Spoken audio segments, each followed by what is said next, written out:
TV Fortaleza, a emissora da Casa do Povo.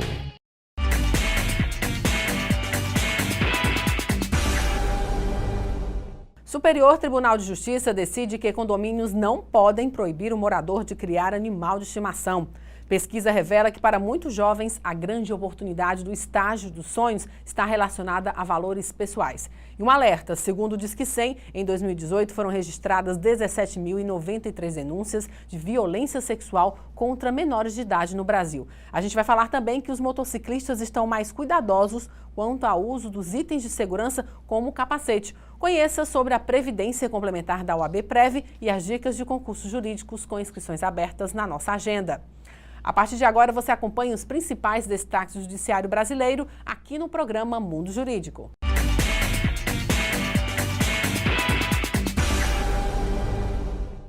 E a gente começa o programa de hoje falando que o Superior Tribunal de Justiça decidiu que os condomínios não podem restringir que moradores de apartamentos possuam ou circulem com animais domésticos pelo prédio. A decisão deixou Noelita um pouco mais aliviada. Ela é dona de 3 cachorrinhos e mora neste apartamento há 2 anos. A liberação evita transtornos com a permissão oficializada para que os animais circulem pela área de lazer dos prédios. Eu já morei em condomínio que disse não pode criar cachorro. E eu entrei, briguei e fui para o condomínio e levei o meu cão. E não tiraram, porque eles não latem, eles não incomodam, o latido é muito fraco, não são cachorros que latem com tudo. Os juízes entenderam que os bichos de estimação podem circular em áreas comuns do edifício, desde que não ponham em risco a saúde dos moradores.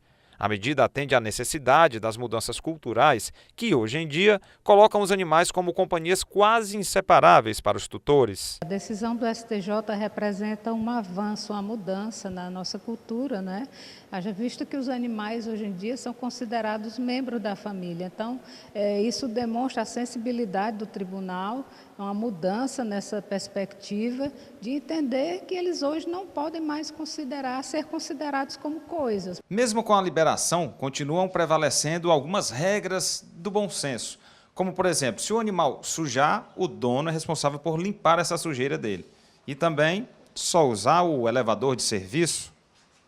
Para a vereadora Larissa Gaspar, do PPL, que faz parte da Frente Parlamentar em Defesa dos Animais, a decisão foi acertada, mas não desobriga os donos dos animais de zelar pela higiene do local onde estiverem com os bichinhos. O STJ ele acerta, ao decidir que o condomínio não pode proibir um proprietário do apartamento de ter o seu animal de estimação, a não ser que realmente se configure uma situação de risco à saúde, à segurança e à higiene dos demais condôminos, que seria, por exemplo, um caso de acumuladores, uma pessoa que tem cerca de 60 animais dentro de um apartamento pequeno. Mesmo o pensamento dos vereadores Márcio Martins e Cláudia Gomes. Se existe agora, na verdade, uma posição do Poder Judiciário acerca desse dilema, então acho que é hora de colocar nas regras internas de cada condomínio e, naturalmente, colocar avisos, naturalmente, nos seus flanelógrafos, dizendo que é uma decisão do STJ. As pessoas têm o direito de ter seus animais domésticos dentro da sua residência. Agora, evidentemente,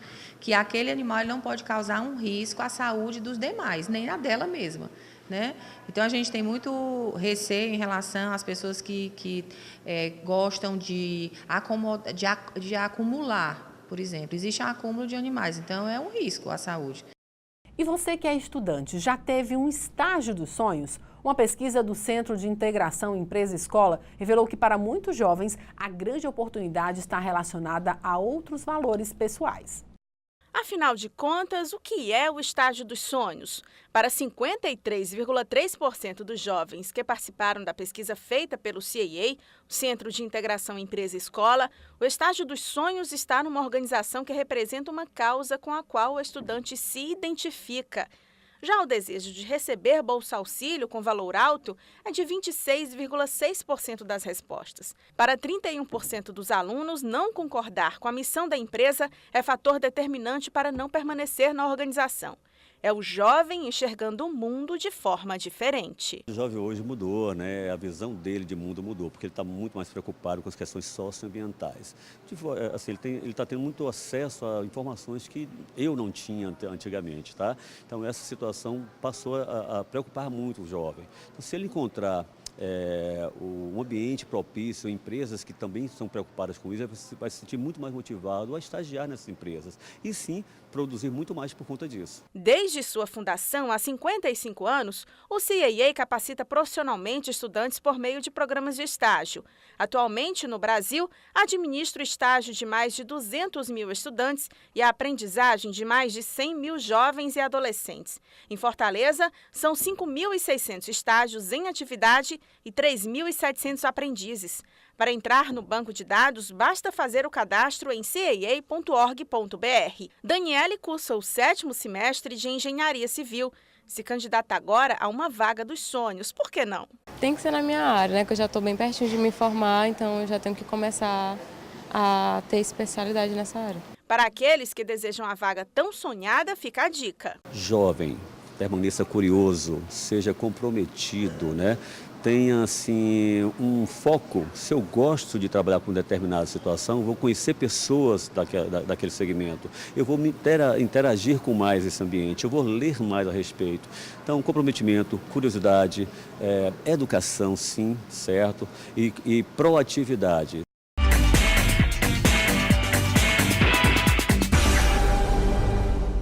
A divulgação de notícias falsas, conhecidas como fake news, pode interferir negativamente em vários setores da sociedade, como política, saúde e segurança. E para falar sobre os principais problemas ocasionados na sociedade pelas fake news, nós conversamos agora com o sócio do escritório Campelo Costa, o advogado Frederico Costa. Doutor Frederico, é um prazer tê-lo aqui em nosso estúdio. Muito obrigado, agradeço e parabenizo pelo programa, parabenizo a você e a Câmara Municipal pela manutenção em vida desse programa. Obrigado. Doutor Frederico, inicialmente eu gostaria que o senhor destacasse aqui quais são os principais problemas advindos das fake news. Bem, os principais, vamos lá. Eu acho que o principal problema que nós temos está caracterizado na palavra news. News é uma palavra de origem inglesa que quer dizer notícia. Então, eu diria que o principal problema que nós temos aí não está na denotação da palavra falsa, que seria a questão do fake, e sim da notícia. E lhe explico isso de uma forma e tentarei ser bastante breve. Existe uma crise sobre o que é notícia na sociedade brasileira já há algum tempo. Não é? Nós temos, o conceito de notícia precisa ser explicado ao grande público, que ele vem travestido de dois valores, que é o valor econômico que está por trás dele, ou seja, ele é uma atração para que nós possamos assistir às televisões, os programas de televisões, os jornais, né? Toda a mídia como nós compreendemos a tradicional mídia. Então a notícia ela virou uma moeda, não é, para que você atenda a atenção do público em assistir o que está sendo noticiado ali, em busca de uma coisa primordial, que é o lucro dessas empresas. Em que aspecto? A força motriz de vou pegar um exemplo de qualquer televisão brasileira, porque isso se aplica a todas, da notícia ou de qualquer produto que ela produza, como telenovela, como filmes, como qualquer produção cultural que advém ali, ela é paga principalmente, e durante muito tempo foi a única fonte, através dos comerciais. Então a notícia, além desses produtos culturais que são produzidos, de novo, mais uma vez, como telenovela, a título de exemplo, ela se dá, o seu pagamento, ou seja, o seu recurso para bancar isso, se dá nos comerciais. Então isso precisa ficar bastante evidenciado à população, que tem um modelo de negócio por trás disso. E a notícia, ela virou um atrativo. Não é à toa que, por exemplo, se você pegar qualquer grande jornal nacional do Brasil, nós temos no intervalo desses grandes jornais, o anúncio naquele horário é o anúncio mais caro das suas respectivas emissoras, né? Empresas de telecomunicações. Então, só para objetivar mais a sua pergunta, o problema, ele advém antes de ser apenas uma informação ou uma notícia falsa. Ele acontece na hora que a própria notícia precisa voltar, e acredito eu, aos pontos das universidades, para se discutir o que é notícia. Porque, ao meu ver, o conceito de notícia, o que interessa à sociedade, está um pouco transmutado. De que forma, na sua opinião, o advento da tecnologia, notadamente a internet, contribuiu para uma maior produção dessas notícias falsas? Bem, se nós já tínhamos o primeiro objeto enquanto notícia, ao meu ver, obviamente, ainda desqualificado, e aí eu posso solicitar algum exemplo do que acontece, do que eu chamaria como desqualificado, nós tínhamos, pelo menos então, nós tínhamos um filtro, vamos dizer assim, das grandes empresas que têm um setor, tenhamos nós críticas ou não, mas tinha-se um filtro, pelo menos editorial, sobre essas notícias. Tínhamos apenas, como um desses filtros, por exemplo, para citar, a questão do editor-chefe de notícias, que era alguém que a gente poderia ao menos responsabilizar caso ele não atendesse ou descumprisse alguma relação ou frustrasse algum direito de alguém ou de alguma empresa. Atualmente, com essa possibilidade da informação viajar daqui para acolá e de lá para cá a qualquer tempo, sem qualquer respaldo de ética, de compromisso, não é? Nós temos, a grande perda seria isso, nós perdemos os filtros. Eu digo isso porque a partir do momento em que uma notícia falsa, uma fake news, ela é produzida e ela é divulgada, principalmente nas redes sociais, ela ganha uma divulgação que sem proporções, né? Você não consegue medir a proporção disso. Sem dúvida. A informação, ela se perdura, ela se edifica em cima da representatividade de quem, ou do respaldo, por melhor dizer, de quem emana aquela notícia e o conteúdo em si só, não é? Então, vou pegar um exemplo, por exemplo, o Cavalheiro, que é o representante do Jornal Nacional, e aí Jornal Nacional, lato sensu, de um jornal de abrangência nacional, ele tem um viés, ele tem um condão de tudo que ele fala ser legitimado pela grande população como verdadeiro. Obviamente, se trabalhou aquilo, não é? E é importante que sempre seja verdadeiro. Então, a informação da internet, ela carece, ao meu ver, da sua principal falha, é a carência dessa legitimação, pelo menos histórica, não é? Qualquer um pode falar o que quiser, a hora que quiser. E isso me lembra um pouco, eu vou olvidar aqui o autor, mas de uma frase genial que diz o seguinte: o seu direito de falar não está nele imbuído, o seu direito de ser levado a sério, não é? Então, a gente tem que aprender que as coisas da internet a gente pode publicar, a gente pode ler, a gente pode discutir, mas não está ali o direito, não está ali imbuído a força de ser levado a sério quem afirma o que afirma lá. O pior de tudo isso é porque muitas vezes eles constroem uma notícia utilizando, vou citar aqui um exemplo, o site G1 ou a Folha, eles transformam a notícia para dar legitimidade, entre aspas, e divulga isso, né? Então, muitas vezes as pessoas até reproduzem, passam para outros grupos sem nem checar a veracidade daquela informação. Perfeito. Você citou exatamente o que eu mencionei há pouco. A informação, ela precisa, e a palavra você mais acertadamente usou correta, precisa de legitimidade. Tudo que se diz, como se diz, o quanto se diz, ele cresce em proporção relevante com legitimidade. Então, não é à toa que a gente vê isso que você já falou, pessoas citando fontes que têm o aspecto ou o espectro de serem canais confiáveis, como a gente tem também simples citações, por exemplo, o que a gente vê de citação de poeta, de autor e de filósofo, que nós temos certeza que não disseram aquilo, mas para que tornar verdade, você tenta se respaldar, se legitimando por alguém, que aí sim é de fato merecedor de alguma atenção. Doutor Fred, nesses casos, como ficaria o direito de resposta, que é um direito também fundamental, assegurado pela Constituição Federal? Perfeito. O direito de resposta, ele é um direito assegurado, como você bem disse, pela Constituição Federal, no seu artigo 5º, inciso 5. Ou seja, para o leigo aí é o 5.5, 5º artigo e inciso 5. Ele assegura, sim, um direito de resposta, que durante muitos anos ele foi, e aí sim cabe uma breve menção para o público mais leigo.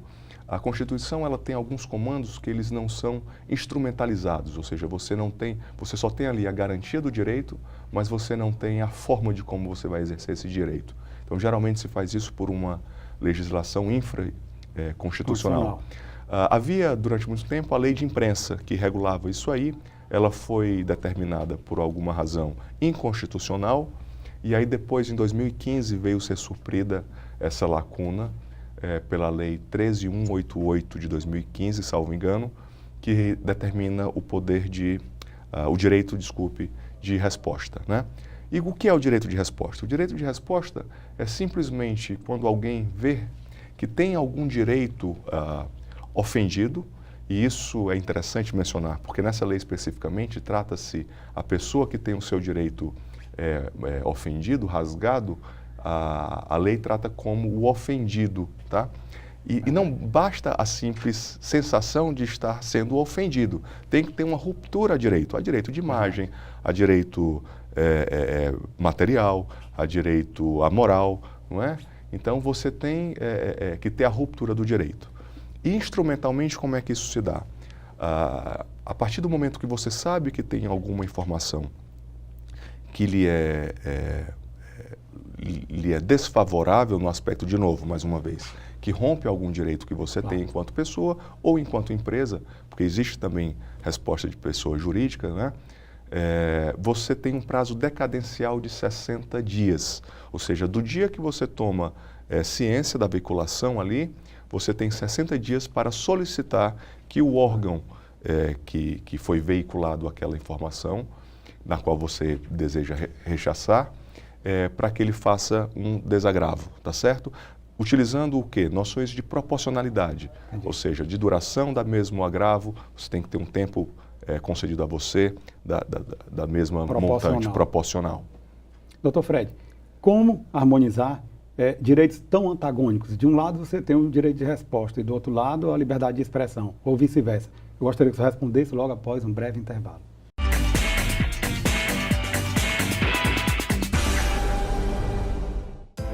A Prefeitura investe no transporte público para melhorar a vida das famílias em Fortaleza.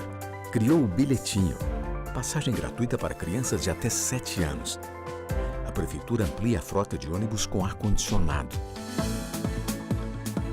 Bicicletar com bicicletas mais adequadas para as mulheres. E mais ciclofaixas facilitando a mobilidade em Fortaleza. Prefeitura e você, uma Fortaleza melhor, é a gente que faz. A Prefeitura trabalha para uma vida com mais saúde em Fortaleza. Inaugurou a Coordenadoria de Assistência Farmacêutica, implantou os monitores dos postos de saúde, fortalece o programa Cresça com seu Filho e o Centro Dia da Pessoa Idosa da Prefeitura. Atendimento e mais prevenção é saúde.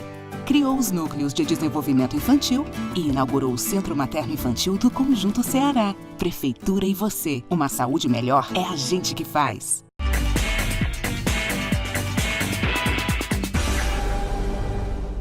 Nós voltamos a entrevistar o advogado sócio do escritório Campelo Costa, Frederico Costa, que fala sobre fake news. Doutor Fred, no bloco anterior, a pergunta que ficou no ar foi justamente como harmonizar esses direitos tão antagônicos de liberdade de expressão e direito de resposta. Perfeito. A Constituição como um todo, ela trata de direitos que, ao mero primeiro olhar, podem parecer antagônicos, e não são complementares.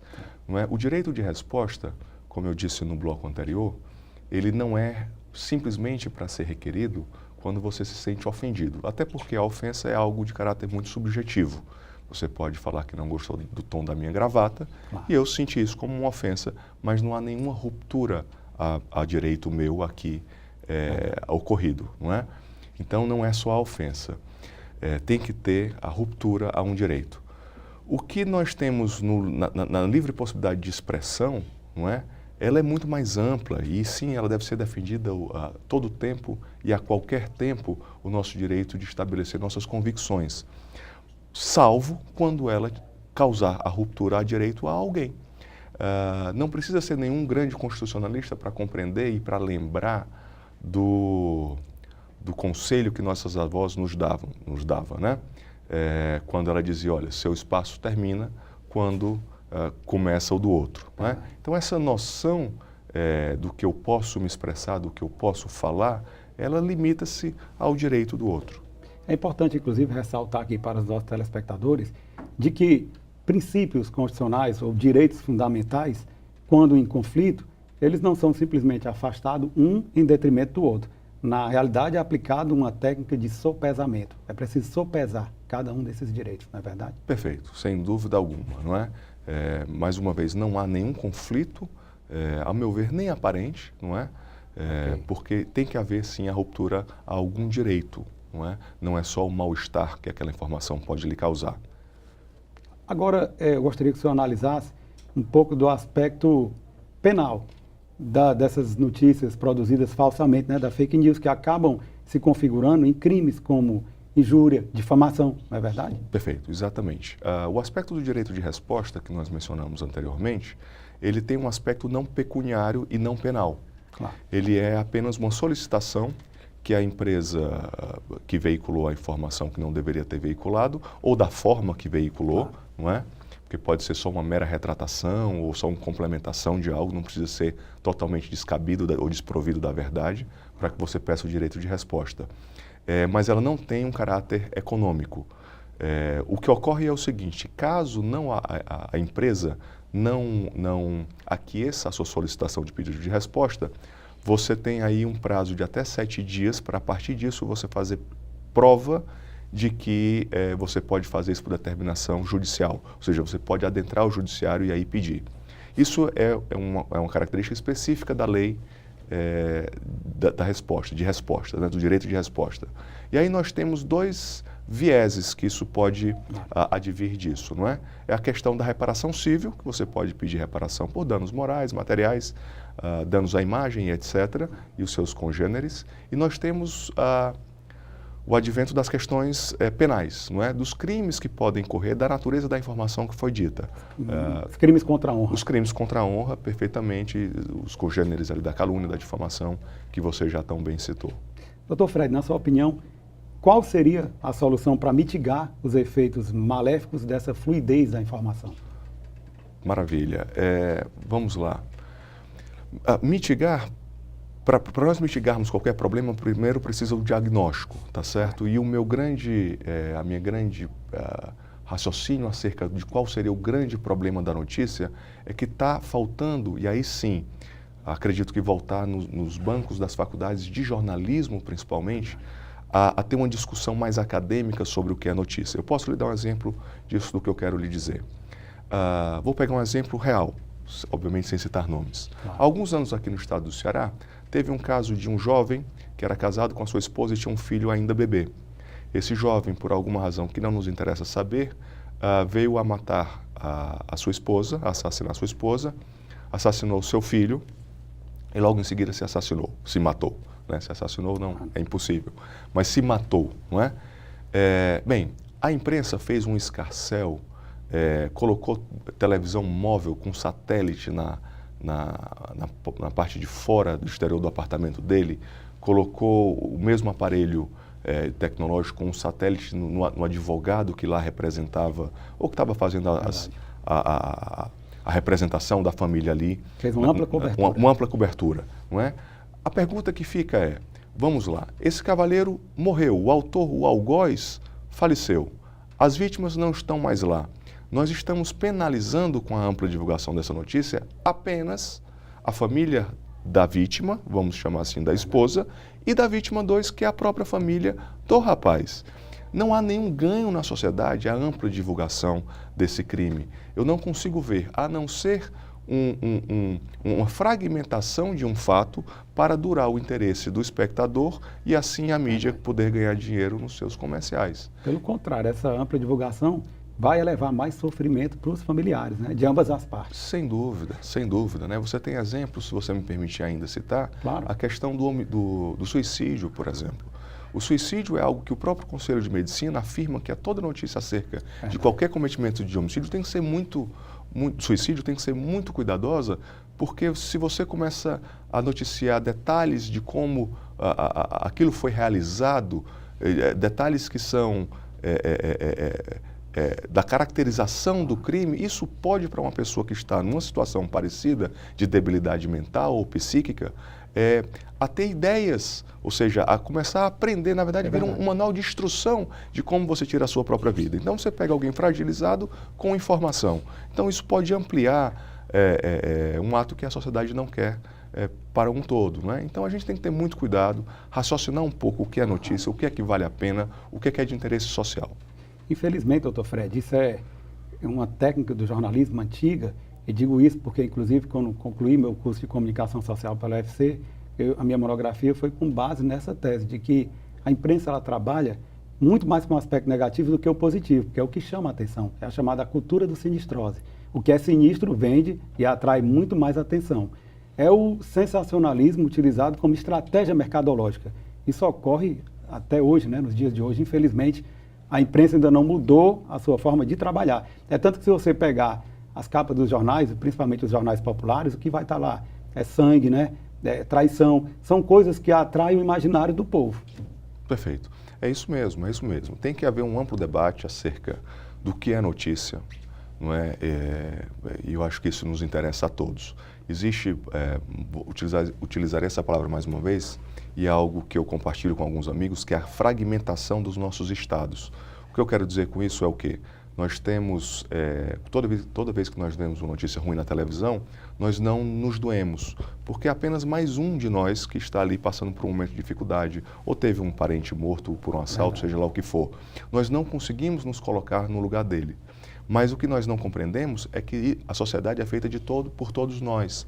Então essa fragmentação ela só é mudada a peça de vez em quando. Então logo acontece com o seu João, logo depois vai acontecer com o seu Francisco e o seu Roberto. Então esse senso de integração nós não temos, porque a vida tem essa fragmentação.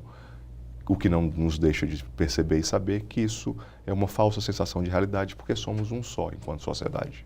Doutor Fred, qual o futuro da comunicação no Brasil e no mundo, principalmente após esse advento da tecnologia? Perfeito. É uma pergunta amplíssima, gostaria eu de saber a resposta, mas eu sei sobre as produções culturais, por exemplo. Nós tínhamos pelo menos 2 modelos de auferir lucros das empresas de telecomunicações. O grande modelo que a gente chama comumente de TV aberta, que era a garantia dos seus recursos através apenas do comercial, ou seja, da propaganda de produtos de empresas que se interessavam pelo aquele horário, né? Ele está mudando. Então esse modelo está mudando. Por que eu digo isso? Você pode pegar, por exemplo, hoje você é capaz de comprar um filme, apenas o filme, sem ver o comercial. Eu sou capaz de ver um Porta nos Fundos ou um filme da Netflix, indo diretamente a ele, pagando um valor mensal. Ou seja, a produção, eu começo a ver uma contrapartida direta entre recurso financeiro e o que eu quero assistir, sem precisar dessa mediação do comercial e da publicidade não requisitada, vamos dizer assim. Né? O próprio YouTube tem muito. Netflix, YouTube, eles estão, a mídia está mudando o modelo de negócio dele, saindo da propaganda, né? tradicional e ainda muito comum, para a coisa mais objetiva de comprar, dar uma contra-oferta sobre o produto que você quer ter, de forma, traduzindo isso pecuniariamente. Doutor Fred, infelizmente nós estamos chegando ao final da nossa entrevista. O programa Mundo Jurídico agradece a sua presença e todas as informações aqui prestadas sobre o tema tão relevante e abre agora espaço para as suas considerações finais. Tá bom. Primeiro, agradecer mais uma vez a você, a pessoa desse querido amigo, e o que eu queria trazer aqui era apenas essa reflexão. O que é a notícia? Para que é que serve a notícia? O que é que nós podemos contribuir na clara objetivação dessa questão para que a sociedade melhore de forma a não ficarmos todos olhando uns aos outros como muro baixo fosse nossas vidas e ficar, na verdade, realizando uma grande fofoca da vida alheia, não é? E pensar nisso, a notícia ela é importante com uma finalidade. Qual é essa finalidade? Essa finalidade tem que ser discutida principalmente nos bancos acadêmicos das faculdades de jornalismo. Obrigado. Ivelise Maia. Segundo o Disque 100, em 2018, foram registradas 17.093 denúncias de violência sexual contra menores de idade aqui no Brasil.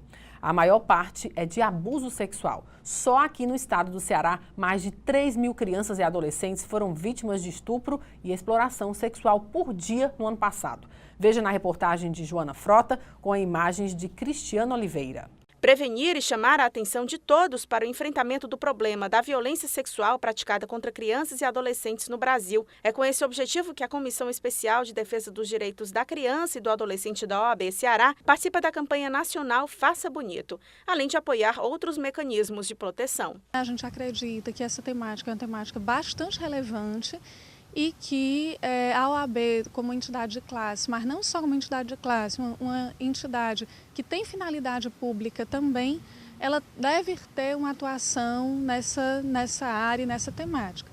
Então, a gente está fazendo uma sensibilização tanto interna para a classe dos advogados e advogadas, como também para a sociedade. Dados do Disque 100 mostram que em 2018 foram registradas 17.093 denúncias de violência sexual contra menores de idade no Brasil.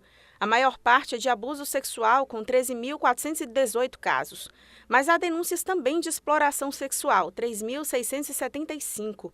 Já no Ceará, 1.447 crimes chegaram ao conhecimento da Secretaria de Segurança Pública e Defesa Social ao longo do ano. Em 2019, nos 4 primeiros meses, o número de denúncias chegou a 458. Entre os mecanismos de proteção, destaque para o selo Amigo da Criança e do Adolescente, lançado recentemente pela Câmara Municipal de Fortaleza. Esse selo vai ser concedido a qualquer pessoa, a qualquer empresa que abraçar essa causa. Na verdade, ele não tem um pré-requisito, mas ele deverá ter umas normas que nós vamos estabelecer. Então, assim, o restaurante que quiser aderir ao selo, nós vamos conceder a ele. Agora, ele vai assinar um termo de que ele se compromete no seu estabelecimento comercial, no momento que ele perceber que há alguém querendo utilizar desse crime, porque a exploração sexual de criança e adolescente é crime. Quando ele perceber algo parecido, ele fazer a denúncia no Disque 100. A DSECA, a Delegacia de Combate à Exploração da Criança e do Adolescente, realiza incansáveis ações ostensivas e preventivas. A última ação preventiva é a elaboração dessa cartilha. Abuso sexual não é brincadeira, quase um guia explicativo para os adultos. Ela foi desenvolvida com o intuito de instruir o adulto. Ela não é uma cartilha voltada para a criança, ela é voltada para o adulto, A partir do momento que eu tomar conhecimento de um abuso, o que é que eu faço? As pessoas ficam muito perdidas, então não é algo que você não espera na sua casa, não é algo que você acha que vai te acontecer. Então, ela veio para instruir esse adulto de proteção, de confiança que a criança tem. Então, a criança, quando ela sofre abuso, ela não fala para qualquer pessoa.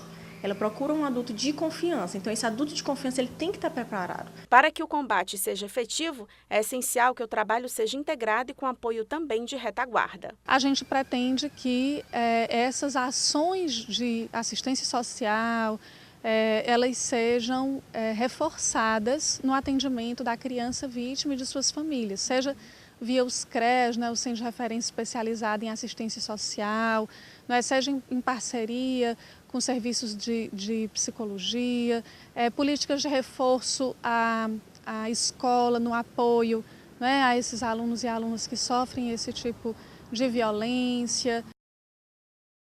A Faculdade Uninassal Fortaleza inaugurou no último dia 28 de maio o Núcleo de Práticas Jurídicas do curso de Direito. O Núcleo de Práticas Jurídicas vai oferecer à população serviços como mediação, conciliação, orientação jurídica e outras atividades. O atendimento é feito por professores, advogados e estagiários do curso no campus Doroteias. O Núcleo de Prática chega para a gente como um divisor de águas. Ele inaugura não só um novo foco para o curso, mas também para toda a comunidade, ao nosso entorno e também para toda a capital cearense, uma capital conectada, uma capital que com certeza vai poder fazer uso desse serviço que vai propiciar uma mão dupla, onde o nosso aluno, devidamente instruído, devidamente acompanhado de professores e advogados, com os convênios necessários feitos junto ao Estado do Ceará, à Defensoria, vai poder atender toda essa comunidade. O núcleo oferece um espaço para triagem, 2 salas de atendimento, sala de secretaria, defensoria pública, sala de conciliação e sala do júri. A inauguração contou com a presença de grandes profissionais do direito, professores e estudantes da graduação. O local oferece atendimento em ações de competência do Juizado Especial em matéria civil, como ações de cobrança, aluguéis, consumidor, contratos, danos morais e materiais. O atendimento ao público começou no mês de abril e já é bastante procurado pela comunidade dos bairros vizinhos e por pessoas carentes que não têm acesso à justiça. A função do Núcleo de Práticas Jurídicas é atender esses 2 segmentos. Primeiro, capacitar o nosso aluno para poder servir a comunidade. Quando nós abrimos as portas da instituição, as portas da universidade para a comunidade, nós estamos democratizando o direito. Hoje há uma carência muito grande nessa esfera. A população mais carente, que não tem condições de ter o acesso ao jurídico, né, ao judiciário, ela precisa deste amparo. Então nós chegamos para suprir esta necessidade no nosso entorno, na nossa região e para a sociedade como um todo. Teremos uma excelente oferta de serviço, uma vez que os nossos alunos são extremamente capacitados, estão extremamente orientados, estão amparados por nossos professores, pela nossa coordenação, para que as orientações que sejam dadas, sejam repassadas, sejam as melhores possíveis e os casos sejam elucidados. Então, para nós é um motivo de muita alegria, de muita honra, entregar este equipamento à sociedade. Para a acadêmica do 7º semestre do curso de Direito, Luísa Vidal, o espaço vai proporcionar a vivência com atividades práticas. É muito importante ter essa vivência de, como aluna, estagiária do núcleo, poder repassar o nosso conhecimento para a população que vem até a gente, certo? E engrandecer mais repassar para o público toda a nossa experiência de aula. A coordenadora do Núcleo de Práticas Jurídicas do curso de Direito da instituição, Flávia Saraiva, ressalta que, além de ser um espaço para aprendizado, o núcleo também é um lugar de vivências e exercício da cidadania e de responsabilidade social para o futuro profissional do direito. O NPJ ele é um elemento, né, da matriz curricular do estágio, então, obrigatoriamente, pelas diretrizes curriculares do MEC, a gente tem que ter um núcleo de prática jurídica. Mas eu ressalto que o núcleo de prática jurídica não é um lugar só de aprendizado. É um lugar também de pôr em prática, mas também de aprender o nosso papel como ser social dentro da sociedade, como o indivíduo que tem uma possibilidade de propiciar para aqueles mais necessitados um atendimento jurídico gratuito e de qualidade, e ao mesmo tempo de nos posicionar, de presenciar, de vivenciar aquilo que às vezes não está tão próximo da nossa realidade. Os atendimentos acontecem de quarta a sexta-feira, das 8 da manhã às 11h30 e das 14h30 às 18h30. Para mais informações, os interessados devem entrar em contato pelo telefone 85-3201-2413 ou se dirigir ao campus Doroteias, que fica na Avenida Visconde do Rio Branco, número 278. A Previdência Complementar fechada no Brasil vem crescendo a cada ano. O brasileiro percebeu que é preciso pensar no futuro, poupar hoje para ter qualidade de vida amanhã. Na prática, os planos de previdência complementar funcionam como uma poupança. É um investimento de longo prazo e uma forma de investir bem flexível e transparente, em que você pode acompanhar através de seus extratos a rentabilidade de seus investimentos. Formar uma reserva financeira para realizar um sonho e planejar uma aposentadoria segura a longo prazo, além de uma renda para o caso de invalidez e uma pensão paga aos seus beneficiários caso ocorra alguma fatalidade. Esses são os principais objetivos de quem já aderiu ao plano de benefícios previdenciários do advogado OAB Prev Ceará. Fortaleza sediará, na sexta-feira, dia 31, a posse dos membros da Academia Brasileira de Direito. E para falar sobre a importância da academia, nós recebemos agora em nosso estúdio o presidente da instituição, Dr. Roberto Victor. Dr. Roberto, é um prazer ter aqui em nosso estúdio novamente. O prazer é sempre renovado, Hervé, de voltar ao programa Mundo Jurídico, que eu considero já como uma extensão do meu escritório e da minha casa, né? Eu já devo ter vindo aqui umas 10 vezes. É sempre um prazer, é sempre muito agradável, muito aprazível ser entrevistado por você. Dr. Roberto, inicialmente eu gostaria que o senhor destacasse aqui o papel da academia. Qual a importância da academia? Bom, Hervé, antes de mais nada, eu queria ressaltar que a academia ela foi fundada, é um movimento fundado por 8 estados, e nós recebemos o convite de colocar o Ceará como um desses estados fundadores. Aceitamos de antemão, porque pensamos que tinha uma necessidade, havia uma lacuna de uma academia nacional que pudesse albergar todos os interesses dos 27 estados, 26 mais o Distrito Federal. Colocamos o Ceará lá também, na frente desse rol de fundadores, e para nossa surpresa, depois de umas 3 ou 4 reuniões virtuais em grupos de mídias sociais, acabou que veio um convite para que eu fosse o primeiro presidente dessa academia. Me tomei muito de surpresa, tentei até, não é falsa modéstia, mas tentei até conversar, contemporizar para que fosse um outro nome, mas acabei sendo convencido porque o trabalho que realmente nós fizemos na Academia Cearense de Direito brilhou, ressaltou os olhos dos outros estados, e acabamos aceitando essa missão e vamos tentar fazer um pouco. O Brasil é muito maior do que o estado do Ceará, mas vamos deixar a nossa semente plantada aí durante os 2 anos de gestão e tentarmos fazer o que nós fizemos aqui na Cearense, uma academia jurídica, mas com muita responsabilidade social. Como o senhor bem falou, que a Academia Brasileira de Direito ela é também fruto do seu trabalho desenvolvido à frente da Academia Cearense de Direito. Então, eu gostaria que o senhor falasse um pouco também sobre a Academia Cearense de Direito. A Academia Cearense de Direito foi fundada há 2 anos e nós tivemos desde o início, eu combinei isso com a diretoria e foi acatado de antemão e também com os demais acadêmicos, os nossos 40 acadêmicos, que a gente ia fazer uma academia que tivesse como lema cultura jurídica com responsabilidade social. Então, o que é que nós fizemos nesses 2 anos de gestão? Eu, no momento, estou licenciado para assumir a brasileira. Em agosto eu retorno também para a cearense. Vou tentar ser super-homem aí com essas 2 presidências. Mas o que é que nós fizemos, Hervelt, nesses 2 anos? Nós visitamos 26 escolas públicas, levando noções de cidadania, de ética, de educação, de direito, questões ambientais, questões de preservação da natureza, né, ecologia e por aí vai. Além disso, nós visitamos 14 municípios cearenses. Eu arrisco dizer, posso até estar cometendo uma impropriedade, que nós tenhamos sido a primeira entidade cultural a sair da capital e visitar os municípios cearenses, né? Porque, de fato, a maioria das entidades culturais são sediadas aqui em Fortaleza e elas não saem para visitar os municípios do interior. E quando elas são sediadas no interior, elas também não se visitam entre si e também não vêm à capital. Então, nós tivemos como desafio desses 2 primeiros anos visitar esses municípios. Agora, em agosto, eu pretendo voltar pelo menos até o final do ano a uns 10 municípios também. E fazendo isso, irradiando cultura, irradiando conhecimento, irradiando educação. A academia também enfrentou alguns embates duros contra determinadas medidas, tanto do governo municipal como do governo estadual.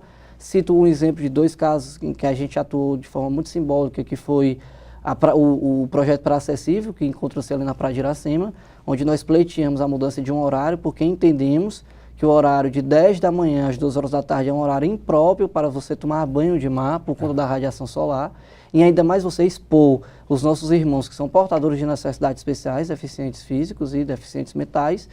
E outra briga também muito boa que a gente entrou para ajudar a sociedade foi a questão do saneamento básico, onde a CAGES nos oficiou dizendo que apenas, aliás, 56% dos lares fortalezenses não têm saneamento ambiental.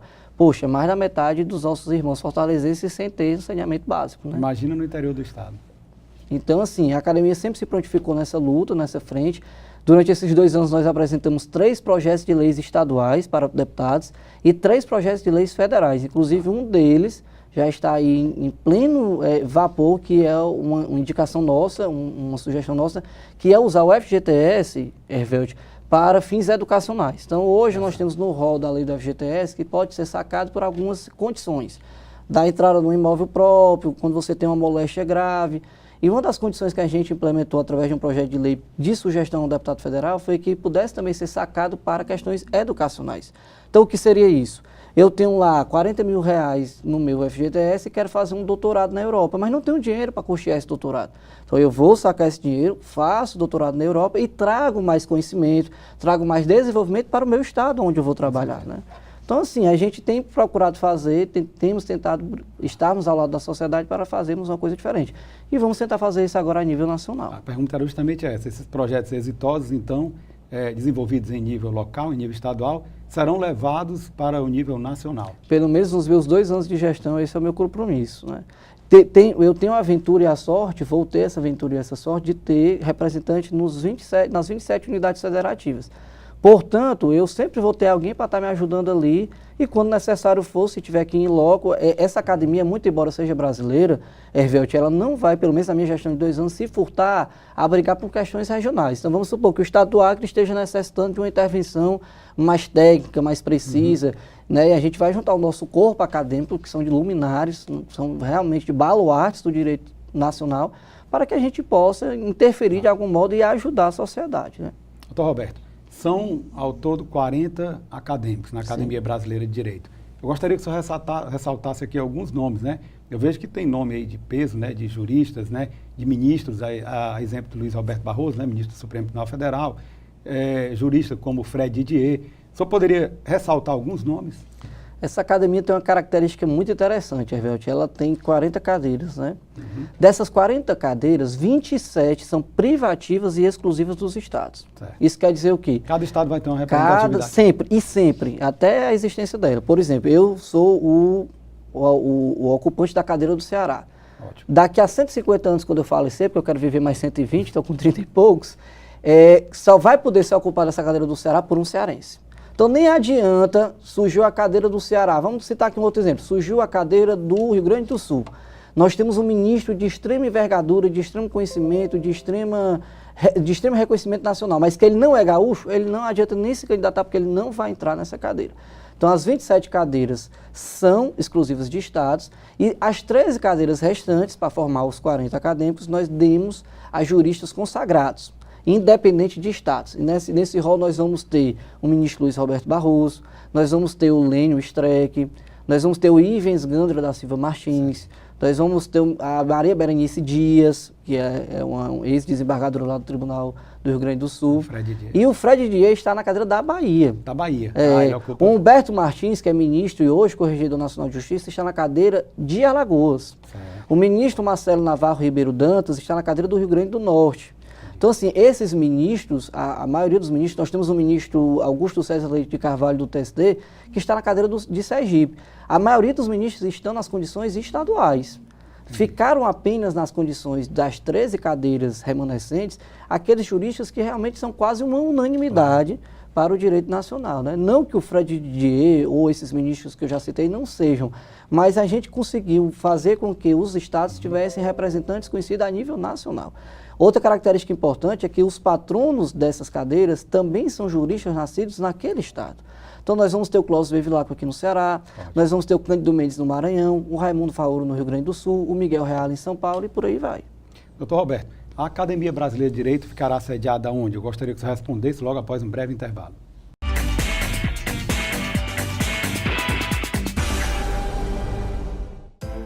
A Prefeitura investe no transporte público para melhorar a vida das famílias em Fortaleza. Criou o Bilhetinho, passagem gratuita para crianças de até 7 anos. A Prefeitura amplia a frota de ônibus com ar-condicionado. Bicicletar com bicicletas mais adequadas para as mulheres. E mais ciclofaixas facilitando a mobilidade em Fortaleza. Prefeitura e você, uma Fortaleza melhor, é a gente que faz.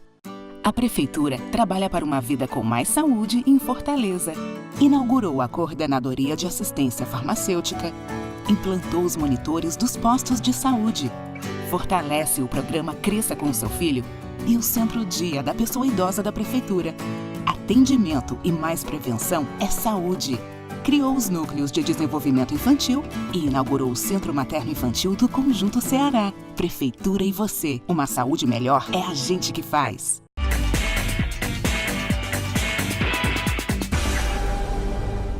Nós voltamos a entrevistar o advogado Roberto Victor, presidente da Academia Brasileira de Direito. Então, Roberto, a pergunta que ficou no bloco anterior foi sobre a sede da academia. Onde a academia estará sediada? Estatutariamente, Hervelt, a academia vai estar sempre vinculada à residência de origem do seu presidente. Portanto, nos próximos 2 anos, a Academia Brasileira de Direito terá como sede o estado do Ceará. Na minha sucessão presidencial, aí nós vamos ver qual é o estado que vai sediar a academia. Então foi mais uma inovação também trazida por esse corpo de juristas que fundou essa academia, alegando que o presidente ele tem que estar gerindo essa academia no seu local de origem. A maioria das academias ou nacionais ou se sediam em Brasília ou no Rio de Janeiro. Essa veio com essa característica importante. Isso quer dizer o quê? Que os estados todos um dia terão a sede dessa academia nos seus estados. Então isso é muito importante até para a gente tentar fazer uma unificação do Brasil, né? O senhor falou no primeiro bloco que um dos acadêmicos será o ministro do Supremo Tribunal Federal, Luiz Roberto Barroso. A posse dele se dará em Brasília, no Supremo, em agosto, é isso?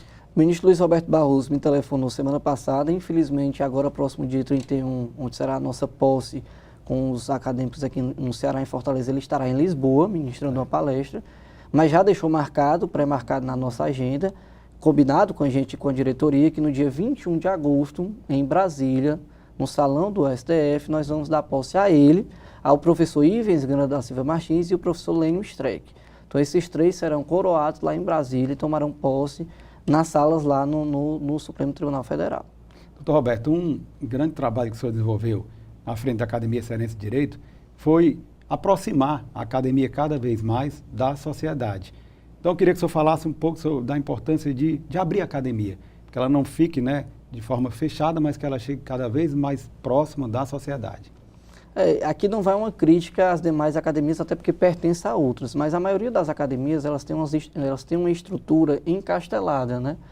Então, a maioria das academias se reúnem nos seus bojos e aí atraem a sociedade para vir ao seu encontro. Nós entendemos e pensamos que a academia é que tem que ir ao encontro da sociedade. Nós, graças a Deus, tivemos oportunidades, tivemos conhecimentos que a vida nos deu e que a gente tem que retribuir isso para a sociedade. Claro. Então, ao invés de a gente esperar que a sociedade venha até nós, que será um prazer, a gente tem a nossa sede da Cearense, recebemos, sempre fazemos ciclo de debates, mas ao invés de esperarmos só a sociedade nos procurar, nós também irmos ao encontro da sociedade e estamos sempre ali ao lado da sociedade para ouvir e dentro da nossa possibilidade, que também nós não podemos tudo, dar o nosso contributo, dar o nosso auxílio e fazer com que a gente consiga amortecer os desafios sociais. Essa é a grande missão das academias, penso eu. Então, nas minhas gestões, tanto na cearense como na brasileira, eu vou implementar esse selo e que a gente tenha a responsabilidade social de amortecer os desafios sociais. Então, a academia ela tem que funcionar também como uma caixa de ressonância dos anseios da sociedade. Partindo desse ponto, a Academia Brasileira de Direito ela acompanhará temas atuais como reforma da Previdência, reforma política, dentre outros? Sem sombra de dúvida. Nós já temos agendado agora no final de junho uma reunião no Tribunal de Justiça do Piauí, que será a primeira excursão da academia fora do Ceará para um outro estado, será no Piauí. Depois nós teremos uma reunião em Brasília, que é a posse do ministro, e depois em Belém, em outubro, para tratar de assuntos. E com certeza não fugirá a pauta desses encontros a reforma eleitoral, a reforma política, a reforma tributária, a reforma previdenciária e também outros assuntos de relevo jurídico. Assuntos que o Supremo está ali julgando, ou que deveria estar julgando e que nós achamos necessário dar o nosso contributo. E a academia, a ABD, Hervelt, ela está, digamos assim, própria e preparada para ser amanhã amicus curiae em determinadas decisões do Supremo. Então a academia não vai se furtar desse debate. E eu vou tentar fazer o que eu fiz na Cearense. Nós fizemos aqui na Academia Cearense a Caravana da Educação, onde nós trouxemos o ministro de Brasília, o José Barroso Filho, que é do STM, percorremos 8 municípios fazendo palestras em escolas públicas, em ginásios municipais, visitando os prefeitos, os edis, os vereadores. E eu vou tentar fazer essas mini caravanas da educação nos estados brasileiros. Esse é um papel de difundir a cultura e também de levar a consciência. Exatamente, exatamente. Eu só posso cobrar alguma coisa da sociedade se eu também der a ela essa oportunidade, né? Por isso que eu sou uma pessoa, sou professor de Direito Penal e bato muito nessa tecla de ressocialização. Hervelt, não tem como você ressocializar aquilo que não foi nem socializado. Primeiro a gente precisa socializar para depois ressocializar. Reeducar, eu não posso reeducar aquilo que não foi nem educado. Então eu quero fazer da Academia Brasileira uma oportunidade para que eu vá até a sociedade, entregue a ela um conhecimento e depois possa cobrar dela. Doutor Roberto, infelizmente o tempo voou, nós estamos chegando ao final da nossa entrevista. O programa Mundo Jurídico agradece a sua presença e todas as informações aqui prestadas e deseja vida longa à academia e que ela realmente se transforme numa caixa de ressonância dos anseios da sociedade, não só cearense, mas brasileira, né, nacional.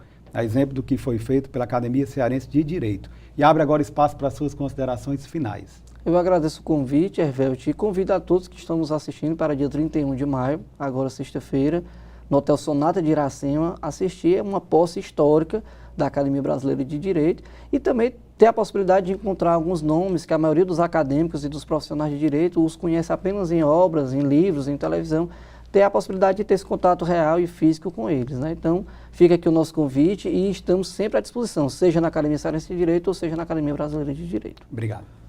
Ivelise Maia. Uma pesquisa de um instituto especializado em estudos sobre o trânsito apontou que os motociclistas estão mais cuidadosos quanto ao uso de itens de segurança, como o capacete. Quem é motociclista sabe bem o risco que é trafegar sem algum item de segurança. Quando se trata do capacete, então, aí é que o uso é obrigatório. Estudos apontam que o equipamento reduz em 40% o risco de morte em acidentes. Esse motociclista não tira nem para dar entrevista, já que logo em seguida vai sair na moto. É que qualquer coisinha a gente pode perder a vida, né, se não estiver usando capacete. Os motociclistas estão mais cuidadosos. É o que diz uma pesquisa realizada por um instituto especializado em estudos sobre segurança no trânsito. O levantamento apontou que 93% dos motociclistas de Fortaleza foram vistos usando o capacete em horários de maior movimento nas ruas. A Johns Hopkins, juntamente com a iniciativa Bloomberg, constatou que nós tivemos 7 rodadas de pesquisa, e essa última rodada, no final do ano passado, nós constatamos que 93% dos motociclistas e 89% dos garupeiros, ou seja, os passageiros que estão, o passageiro que está na moto, ou estão usando devidamente o equipamento individual de segurança, que é o capacete de segurança. O cumprimento dessa exigência, aliado a mudanças de segurança nas vias, tem reduzido a quantidade de acidentes com mortes, envolvendo motociclistas na capital. Em 2016, foram 148 óbitos. Já em 2018, esse número caiu para 103, 30,4% de redução.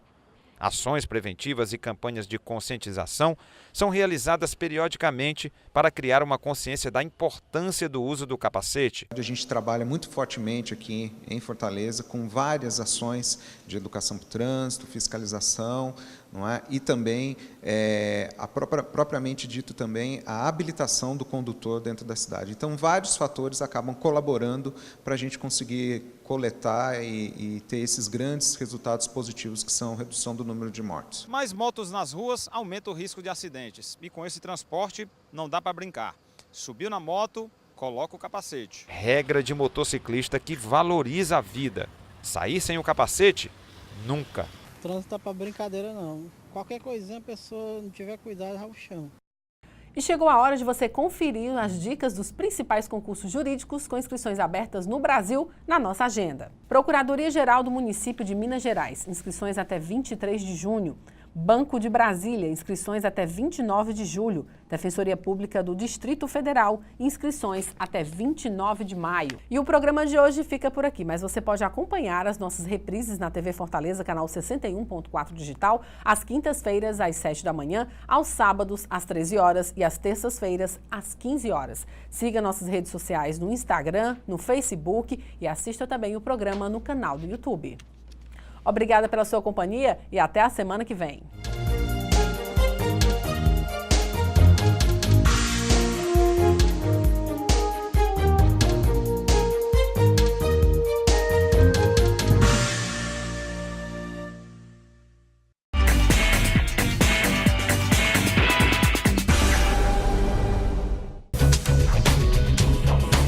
TV Fortaleza, a emissora da Casa do Povo.